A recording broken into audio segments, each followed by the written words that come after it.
Hey guys, and welcome to a super quick fun battle between the mighty High Elves led by Robane up against Slavender and the Wood Elf hordes. And I say hordes, but they've got a pretty small and elite force, so maybe that is poor wording. I'm actually going to pause this battle before we start, as you can see, we're going to get underway very, very quickly with a super aggressive Wood Elf build, which I like quite a bit. But let's first delve into the High Elf forces. So, we have Spearmen dotted all the way along the main battle line, as well as guarding the flanks slightly. Cheap, cheerful, and they do rather well at holding back Eternal Guard and Dryades for a considerable amount of time, allowing this central archer pocket to deal massive damage. Now, Wood Elves in general are very squishy, so the more archers you can bring to bear against them, the better. And we have 4 units of the basic archers, and that's all you need. They'll certainly be able to trade very cost effectively up against other elvish archers and be able to drag down some of the elite squishy troops. We have a big cavalry contingent, double silver helms over on this right hand side and double on the left. Should be able to pin Wild Riders in place a considerable amount of time, though they won't beat them if both charge into each other. They're still, hopefully might be able to win through sheer weight of number. Leading the forces down here on the ground, we have a mighty prince on horseback, and I must admit, this is one of the coolest models that I didn't know about. There's a load of beautiful models in the game, but you never really get to see the prince in action, particularly on his horse, and these wings along the head look pretty damn cool. I'm a big fan of the shield as well. We do have his magical blade here, giving him plus 24 melee attack and 25% armor piercing for a short duration. Stand your ground, deadly onslaught, and the Bane shield give him extra armor and missile parry, which certainly is going to be a nice bonus up against the Wood Elf forces. Going cheap with the Lord also enables you to go a little bit wider, which is always good up against the Wood Elves. Up in the skies, we actually have a Dragon Mage, and that is a Mage of Fire on a dragon. I do wish they changed her name to Dragon Mage. I believe that is the official name from the tabletop game when you put a Mage of Fire on a Sun Dragon, and we barely ever get to see them in action, but they're really powerful.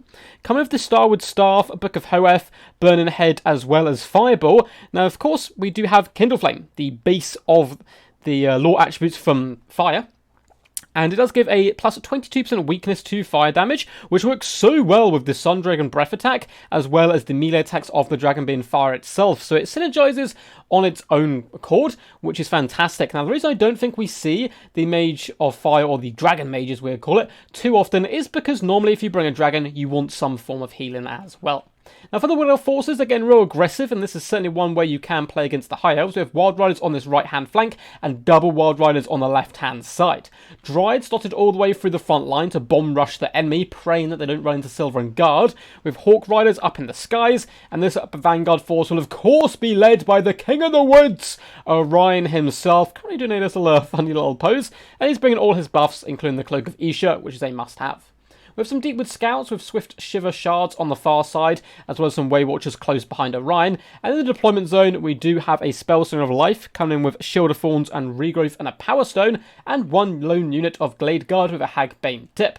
Now, for this Wood Elf build to work, the Wild Riders have to stay alive. It is an absolute must that those Wild Riders get into the back line on the archers and break them down, along with the distract and support in the front line of the Dryads, or it is simply going to be game over.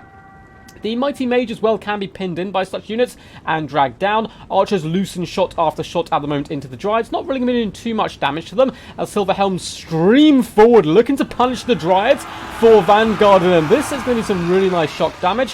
However, Orion is nearby and should be able to deal pretty comfortably with the enemy.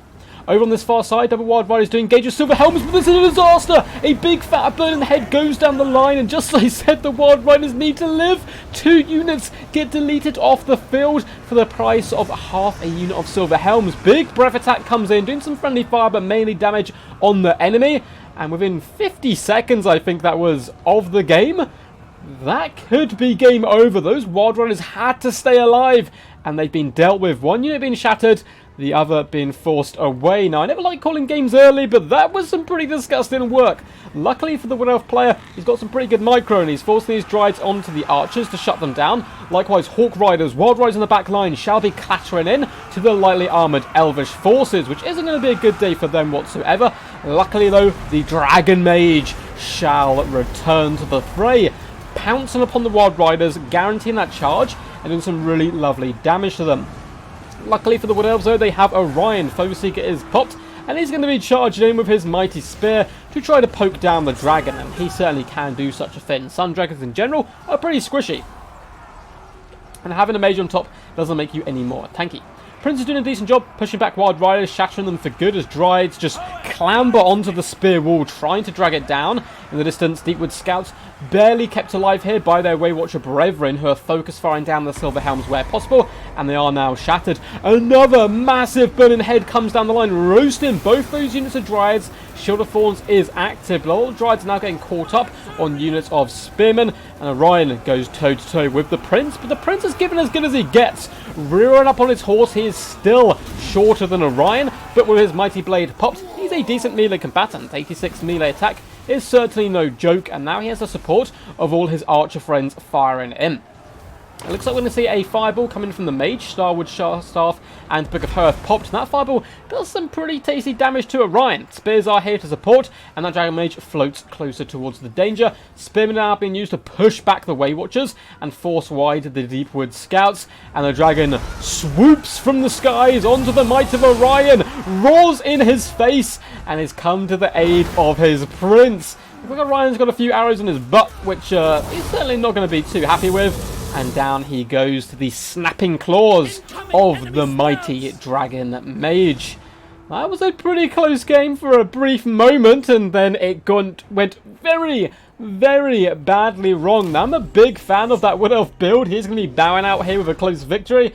And at the end of the day, it ended up being a bit of a stomping. Now, I'm not showing this game to kind of, be like, oh hey look, someone stomped someone else. I tend to try to get the games as close as possible. I enjoy a hotly contested affair, but I think this was a really good example of showing how one bad mistake early on can cost you the game, particularly when you're using the forces of the Wood Elves, who are super glass cannon.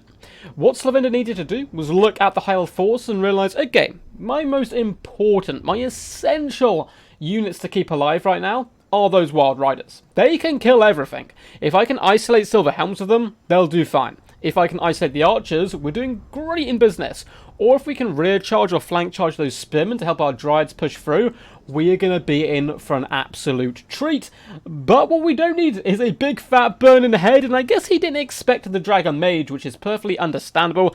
A lord you basically never see. Getting 119 kills, 2,715 damage value. And that game was over within about 50 seconds, which is insane when you think how long games can indeed go on for. But well played to Slavender nonetheless. He actually did quite a nice comeback there. Some good pushes with his Dryads, as well as the third unit of Wild Riders who didn't get nuked to the very start. Managed to start to overwhelm a lot of those archers and beat them back quite nicely. And Orion coming in maybe could have turned the tide, but he ran into a rather stubborn Prince there.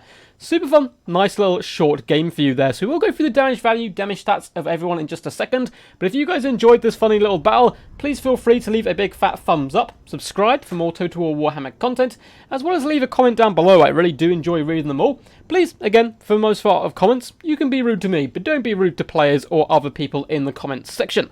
Anyway, on to the good stuff. So, the might of the Prince, 6 damage, or 6 kills I should say, 1,000 damage value, not too shabby, holding his own up against Orion, buying time for that lovely Dragon Mage to come in and assist. 2,715 damage value. I expected even more, to be honest, but the game was very early on, loads of Winds of Magic left, and basically full health. Spearmen held the line and died in droves, that's what they're there for, and the archers didn't contribute too much. 699 damage value, not too bad on this unit, however. So Helms did a really good job of pinning the enemy in place. You can see the shielded ones didn't get that much value, but just by holding the enemy there, allowing that Dragon Mage to carry the game. The other Silver Helms, who kind of reaved forwards into the enemy front line, performed a bit better. 722 damage value and 1,263, not too shabby whatsoever. Orion still managed to get 1,000 damage value in a heroic kind of gentleman's duel up against the Prince. He certainly would have won, but the Prince had a pet dragon. The Spellslinger Life, of course, not getting much value, and the Dryads struggling a little bit. They did manage to pour through that front line, and likewise the Archers struggled to get on key targets. Waywatchers, though, had some good focus fire down on the Silver Helms, getting 930 damage value, and still being very healthy in the late game.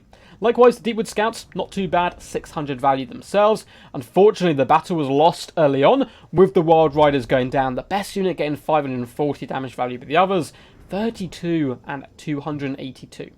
Hawk Rider as well, only 282. Anyway guys, hope you enjoyed this one. Until next time, peace, peace. And as always, stay awesome.